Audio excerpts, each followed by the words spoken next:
An entrepreneur is already a wealthy man.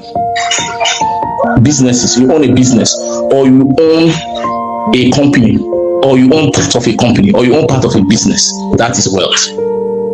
We have said it before that wealth is asset minus liability. So access to stocks, shares, bonds, mutual funds, insurance, those are all forms of wealth. Because those things, remember, I said earlier in one of the definitions of wealth that anything that can be changed into a form of transaction is an asset and is considered wealth. So things like insurance, stocks, bonds, shares in companies, hedge funds, all those are all assets, and all those are considered form of wealth. Wealth that we belittle is the next one I'm going to mention now. Skills and knowledge is wealth. Skills and knowledge is wealth. If you are familiar with hedge funding, hedge managers' monies are not involved in the hedge funding. They take from all the parties involved and manage it. So his own wealth comes from his skill. He manages other people's wealth. Knowledge too. The common word for it is human capital. Knowledge too. People are paid because of the knowledge they have. Classical example, a consultant. Take a financial consultant for an instance.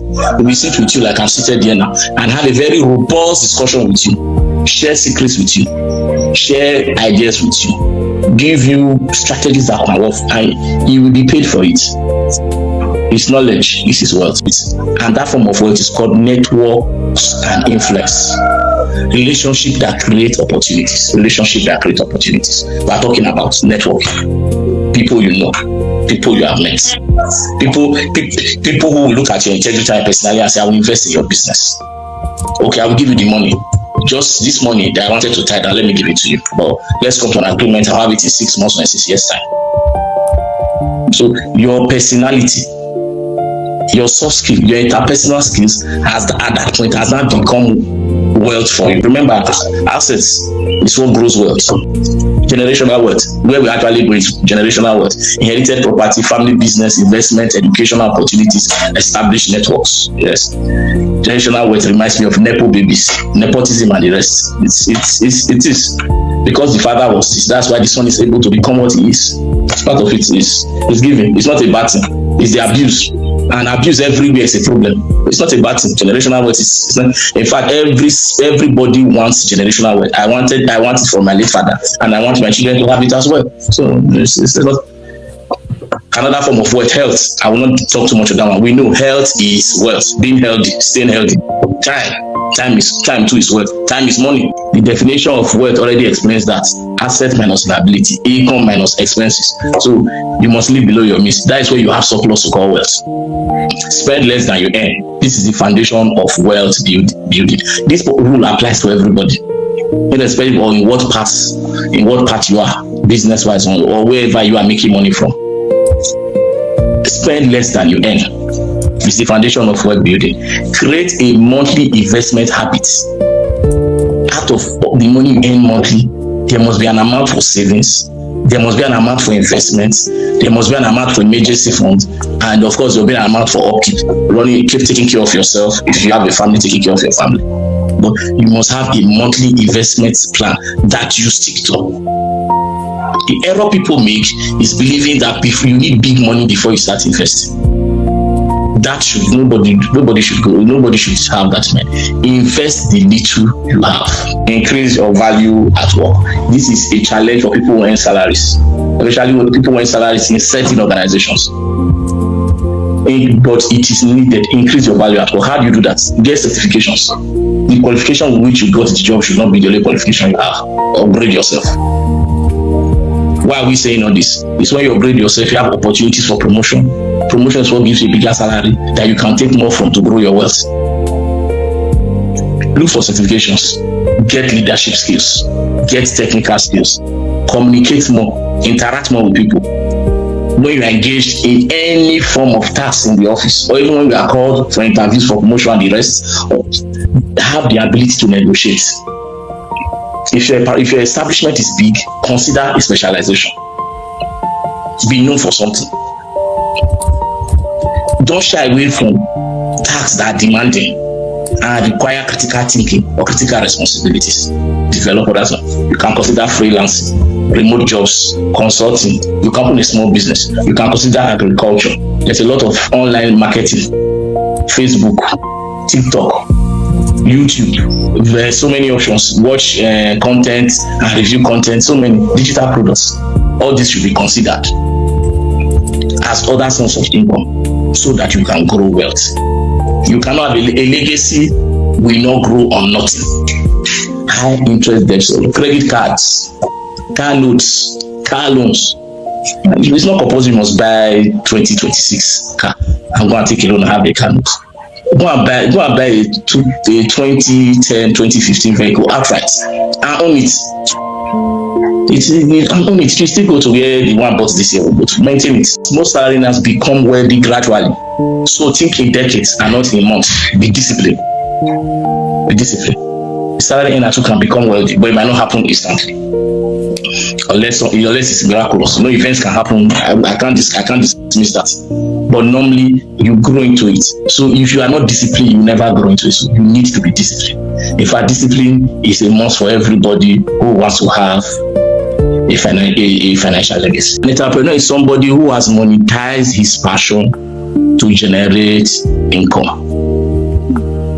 Someone who has monetized his passion to generate income. Entrepreneurship is usually easier when you start with what you are passionate about. What makes you become an entrepreneur is being able to translate that passion into wealth, into income. So that's the first thing. For you to generate wealth, you must be an entrepreneur. You must be able to find ways to monetize the things you have. What are you passionate about? Some people like plaiting hair.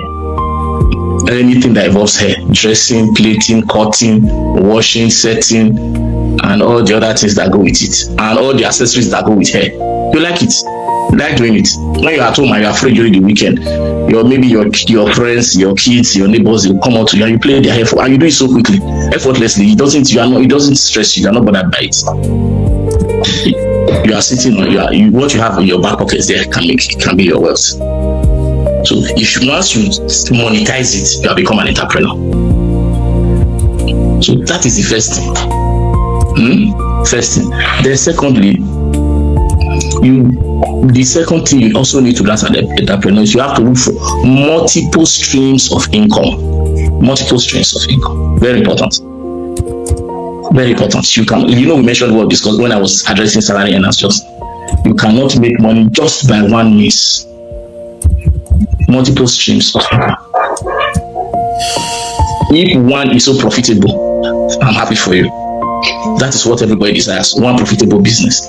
You let that profitable business bet many other businesses. Right. Some of those decisions can be influenced by maybe the way the children, sometimes when the father does not have confidence that these children will manage this wealth he has labored for over the years. I don't enjoy this thing now that you are like in your grave. You will stand up one day. Yes. You want to waste my labor, you will waste it. So instead, let me eat it. In as much as we are looking for inheritance from our parents, you must position yourself strategically so that they will be happy, with joy. They will be able to pass this legacy on to you, not with a feeling of regret. No, not at all. I agree with you. When growing wealth and when running a business, discipline is important. Discipline is important. You don't get carried away by how much money you have made. Because if you get carried away by how much money you have made, you will do what you are not supposed to do and you won't grow the business. I recall when I was speaking to scientists, I said you have to have a plan, a monthly budget of how much you are saving, how much you are investing, and how much you are spending for upkeep. Of course, upkeep comes first. But in the name of we have to keep ourselves going or taking care of our family does not mean you should not make any investment. If you don't, you are eating the seeds that you should plant next farming season. So discipline will also make you need to have delayed gratification.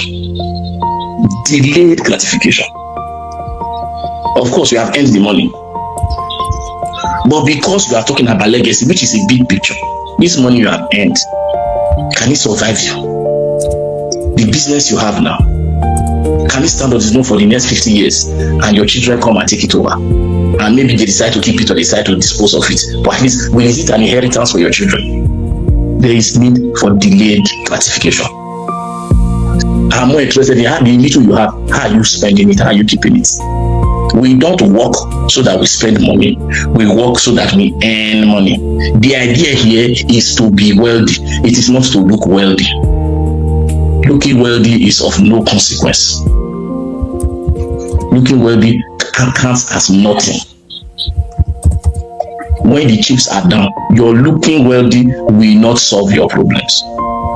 When you have an opportunity to expand your business, your looking good will not provide for that expansion. If you're actually having it in your bank account and in your pocket, that does it. So you must be disciplined. You must be mindful of how you give yourself gratification, and your expense and spending must be structured. Maintain stable spending habits. Separate business and personal expenses. I learned that from a friend. He said, I put myself on salary even in this business. So once I have finished spending my salary, I don't touch this business money. I will waste it when next they pay the salary. When he walks into his shop and takes a bottle of Coke, as he's taking it, he's dipping it, he's going straight for his wallet and giving the sales girl the money. Separate business and personal expenses. Separate business and personal expenses. Focus on value, not luxury or display. Being wealthy and looking wealthy are not always the same thing. Learn to be content. Content does not mean you should not have an ambition. It only means don't allow what you see around you be what is driving you to do what you're not supposed to do. It is important you learn not just your business, but you learn the business of money. So at times, for you to grow wealth, for you to have a legacy, you have to consider the next thing I'm going to tell you. Sometimes you need professional advice. You need professional advice. You might need a financial advisor. You might need people specialized in tax. You might need estate managers. You might need investment managers. People will give you information. You need this thing too. Have the information in hand. If you don't have the money yet, have the information. So that when the money comes, when the money meets the right information, it will grow. So reinvest profit for business into expansion of the business. Grow investment portfolio by reinvesting the returns. Reinvest it. That is how it becomes a legacy. I will say it again. As an entrepreneur, your first joy should be seeing the money, the business growing, not taking out of it to go and have a good time. The growth should be your first joy. So for the mentality of someone who wants a business to become a legacy, think long term, think in decades. Where will this business be in 10 years, 20 years, 30 years time? So because of that, you focus on systems that work. Not necessarily events. The best way to think of wealth is how the wealth affects humanity. So you have to think long term. How will this affect humanity? I leave this business, it becomes a name. It won't be wise to support to the extent where the shop will go close or the business will go down. If the business goes down, where will the next support come from? So you have to work. Maybe you have to work with a budget. You have to work with a budget. As far as family is concerned, this is what we are going to do. And you have to prioritize the needs, the requests you respond to. Requests for education, requests for empowerment, good. But all those supports that don't have name, support for social events, support for burial. My birthday is coming. All those supports. I'll do something now. Because where you took from to give, where you're taking it to, there's nothing coming back from there. I think the training, the education, there was just some small things that was invested that you can exactly draw from that place. So it's not really the money per se, but empowering the person is very, very important.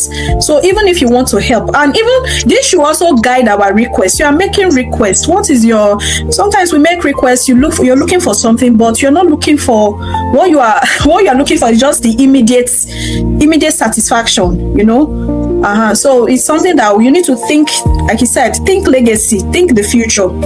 How does this thing support who I will become in life? So in helping people, we're not trying to say don't help your family members or friends, but look for a way to empower them so that when they are empowered, they can also empower others. That was what Jesus came to do. He empowered the disciples, 12 disciples, and the disciples went, and today Christianity is everywhere. I said wealth growth is equal to income plus investment returns plus business profits, less expenses, less losses. Losses happen in a business. So to multiply your wealth, watch your losses. Watch your losses. The same thing, watch your expenses, overhead costs. Do things cheap. Being called cheap is not a problem. In fact, take it as an accolade. If you are called cheap in running your business, take it as an accolade. If you are called cheap in servicing your customers, that is not good. But if in running the business, you are called cheap, take it as an accolade. Because the less you spend, the more you make. You know, everyday business, you are not sleeping, your money is working for you. You are wide awake. And in my own opinion, the ultimate way of making money is sleeping and letting your money work for you. In fact, in my little studies, I've discovered that the bigger money, much more money is made when the money is working without you interfering. Leverage on social wealth, in networking, relationships, leverage on it. Very, very important. Very, very important. Leverage on it. You get information, you get sponsors, you get partners, you get ideas, you get influence, you get favors from such places. Okay, you have this product, come. Let me take you to somewhere they will buy it. You have been selling thousands. When you get there, they order for millions. Business has taken another level because of relationship.